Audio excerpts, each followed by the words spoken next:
সম্মানিত ভিউয়ার্স, আসসালামু আলাইকুম। আপনাদের মাঝে আবার উপস্থিত হলাম নতুন আরেকটি ভিডিও নিয়ে। এই ভিডিও থেকে আমরা যে বিষয়টি জানবো তা হলো যে অনলাইনের মাধ্যমে জমির মালিকানা বের করার উপায় সম্পর্কে। জমি বর্তমান সময়ে সবচেয়ে মূল্যবান সম্পদ। তার জন্য আজকের এই ভিডিওটি। এই ভিডিও থেকে আপনাকে জানিয়ে দিব যে কিভাবে অনলাইনের মাধ্যমে জমির মালিকানা বের করবেন। বর্তমান সময়ে অনেক লোক আছে যাদের নিজের নামে জমি আছে কিন্তু এখনো জানে না। আপনি যদি মনে করেন আপনার নামে কোন জমি আছে, তাহলে অনলাইনের মাধ্যমে জেনে নিতে পারবেন জমির মালিক কে এবং কতটুকু জমি আছে।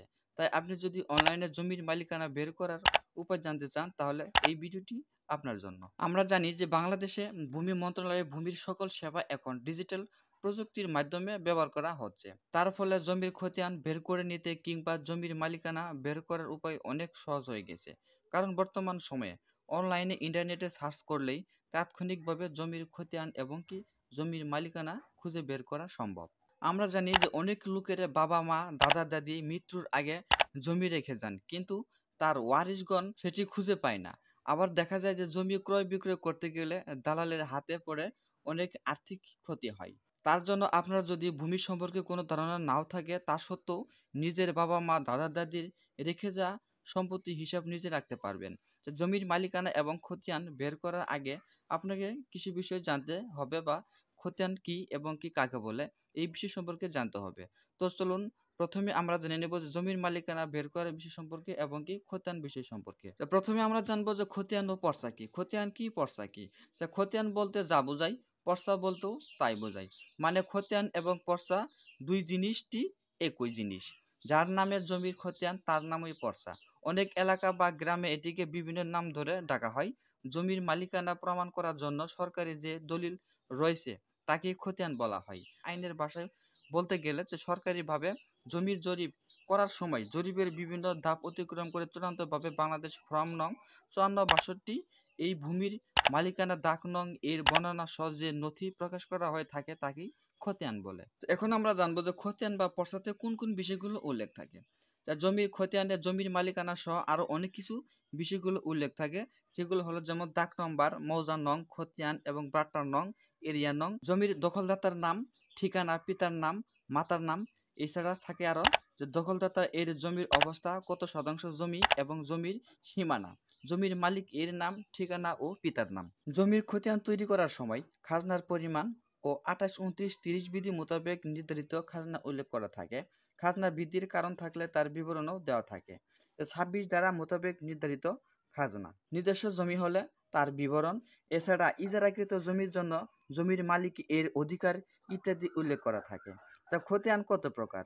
একটি খতিয়ানে বিভিন্ন প্রকার হতে পারে। বাংলাদেশের জমি কার্যক্রমে 4 প্রকার খতিয়ান হয়ে থাকে, যেমন সিএস খতিয়ান, আরএস খতিয়ান, বিএস খতিয়ান, এসএ খতিয়ান। তো এখন জানবো যে সিএস খতিয়ান কি বা কাকে বলে।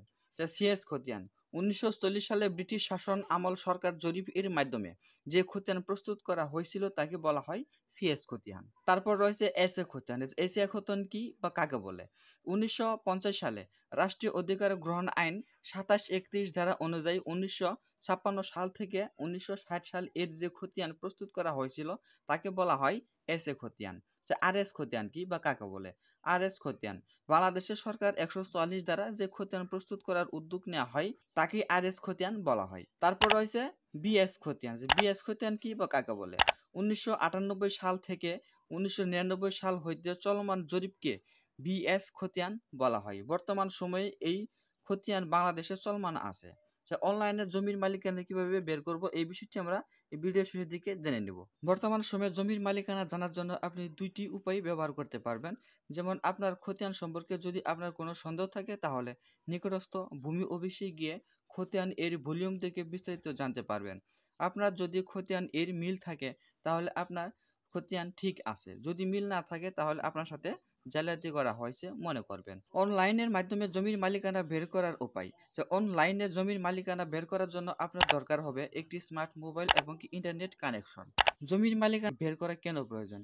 আপনারা যখন জমি ক্রয় করবেন তখন আপনাকে জানতে হবে জমির সঠিক মালিককে। তার কারণ হলো বর্তমান সময়ে বাংলাদেশে প্রতারক এর অভাব নাই। প্রতারক লোকেরা জমির নকল মালিক সেজে জমি বিক্রয় করে সাধারণ পাবলিককে ঠকিয়ে থাকে। আর এর জন্যই জমির সঠিক মালিকানা বের করতে পারলে তাহলে আপনি কিন্তু এই প্রতারকের দ্বারা প্রতারিত হবেন না। চলুন তাহলে আমরা এখন মোবাইল স্ক্রিনে চলে যাই যে কিভাবে মোবাইল ফোন দিয়ে আমরা জমির মালিকানাটি বের করব। এর জন্য আপনাকে চলে যেতে হবে ক্রোম ব্রাউজারে। ক্রোম ব্রাউজার আসার পর যে ভূমি রেকর্ড এবং কি জরিপ অধিদপ্তরের সরকারি ওয়েবসাইটটি রয়েছে সেই ওয়েবসাইটে প্রবেশ করবেন। ক্রোম ব্রাউজারে আসার পর আপনি লিখবেন http://www.dlrs.gov.bd সাইট ভিউ নোটিশ এই প্রবেশ করতে হবে। আপনাদের সুবিধার্থে আমি লিঙ্কটি দিয়ে দেবো, সেখান থেকে আপনারা ঢুকতে পারবেন। তারপরে ক্লিক করবেন, ক্লিক করার পর আপনাদের সামনে এমন একটি ইন্টারফেস চলে আসবে। এর মাঝখান থেকে আপনি কোনটি সিলেক্ট করবেন, এর মধ্যে আপনি যে বিষয়টি সিলেক্ট করবেন তা হলো এই যে খতিয়ান এর জন্য আবেদন, এর উপরে ক্লিক করবেন। এর উপরে ক্লিক করার পর আপনাদের সামনে নতুন আরেকটি ইন্টারফেস চলে আসবে। এই ইন্টারফেস চলে আসার পর আপনি যে বিষয়টি পূরণ করবেন তা হলো এখানে দেখতে পারবেন যে সার্ভে খতিয়ান এবং নামজারি খতিয়ান।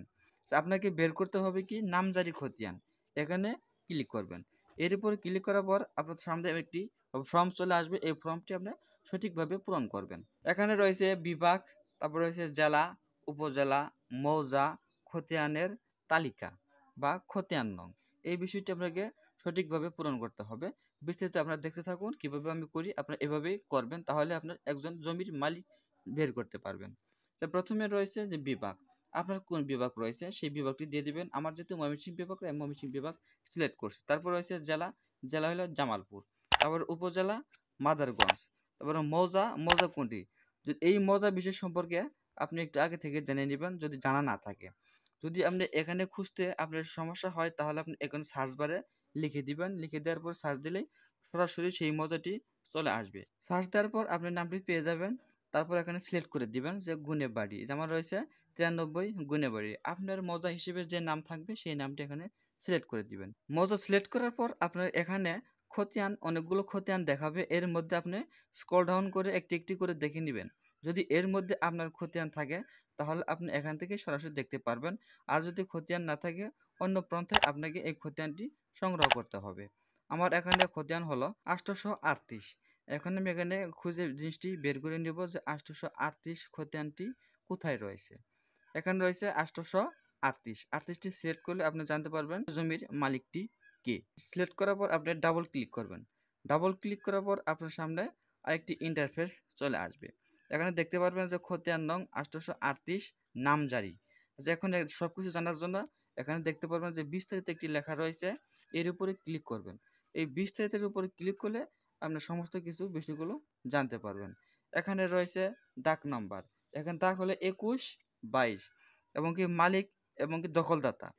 এই দাগে যতগুলো মালিক রয়েছে বা সম্পত্তি রয়েছে প্রত্যেক দখলদাতার নাম এখানে দেখতে পারবেন। এখানে রয়েছে প্রথমে দেখতে পাচ্ছেন যে জাহিদ হাসান, জুলেখা বেওয়া, দীপা খাতুন। এভাবে আপনি জানতে পারবেন যে এই খতিয়ান নাম্বারে কয়টি দাগ রয়েছে এবং কি কতজন মালিক রয়েছে এই সম্পত্তির। এভাবেই কিন্তু আপনি মোবাইল ফোন দিয়ে আপনার খতিয়ান নম্বরটি দিয়ে জমির সঠিক মালিকানা বের করতে পারবেন। এই ছিল আজকের মতো ভিডিও। ভিডিওটি যদি আপনার একটু ভালো লেগে থাকে অবশ্যই ভিডিওতে লাইক দিয়ে চ্যানেলটিকে সাবস্ক্রাইব করে আমাদের সাথে থাকবেন নতুন নতুন ভিডিওগুলো সবার আগে পাওয়ার জন্য। সকল মাঝে আবার আসবো নতুন ভিডিও নিয়ে। সেই পর্যন্ত আপনারা সুস্থ থাকবেন, ভালো থাকবেন। আল্লাহ হাফেজ।